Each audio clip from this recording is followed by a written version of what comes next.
Congress BJP దొందే అన్నారు BRS working president KTR. Ambedkar అంటే వాళ్లకు గిట్టదన్నారు.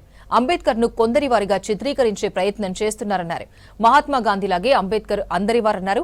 అంబేద్కర్ ను కాంగ్రెస్ రాజకీయ అవసరాలకు వాడుకుందని, ఎన్నడూ ఆయనను గౌరవించలేదన్నారు. కాంగ్రెస్ ప్రభుత్వం ఉన్నంతకాలం అంబేద్కర్ కు భారతరత్న ఇవ్వలేదన్నారు కేటీఆర్.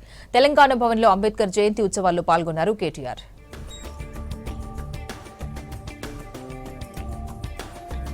125 అడుగుల ఎత్తులో ప్రపంచంలోనే అతిపెద్దదైన బాబాసాహెబ్ అంబేద్కర్ విగ్రహాన్ని కేసీఆర్ గారు నిర్మాణం చేశారన్న కోపంతో ఆ మహానుభావుడిని సంఖ్యలలో 2024 ఏప్రిల్ 14 నాడు అక్కడికి ఎవరిని పోనీయకుండా బంధించి పెట్టింది కాంగ్రెస్. 2025లో కూడా అదే అక్కస్తో ఇది కేసీఆర్ కట్టిన విగ్రహం, ఇది కేసీఆర్ ఆనవాళ్ళు అనే ఉద్దేశంతో బాబాసాహెబ్ లాంటి మహానుభావుడిని మళ్ళీ బంధించి మళ్ళీ అవమానించింది కాంగ్రెస్ ప్రభుత్వం, రేవంత్ రెడ్డి ప్రభుత్వం.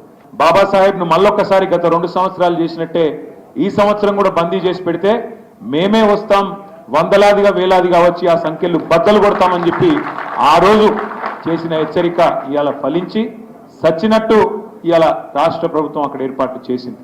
బోధించు, సమీకరించు, పోరాడు. కేసీఆర్ గారు అదే ఆలోచన విధానంతో అదే అంబేద్కర్ తత్వాన్ని జీర్ణం చేసుకొని ఆ బోధించు, సమీకరించు, పోరాడు అనే అంబేద్కర్ తత్వాన్ని పూర్తి స్థాయిలో వంట పట్టించుకొని అల్టిమేట్ గా రాష్ట్రాన్ని సాధించింది అంబేద్కర్ గారి బాటలో, అంబేద్కర్ గారు రాసిన రాజ్యాంగం ఆలంబనగా. ఆర్టికల్ 3 అనేదే లేకపోతే రాజ్యాంగంలో ఇవాళ తెలంగాణ రాష్ట్రం లేదు. ఈ మాట కేసీఆర్ గారు శాసనసభ వేదికగా చెప్పారు. డాక్టర్ బాబాసాహెబ్ అంబేద్కర్ గారిని రాజకీయ అవసరాల కోసం వాడుకున్న తప్ప వారికి ఎన్నడూ గౌరవం ఇవ్వలేదు కాంగ్రెస్ పార్టీ.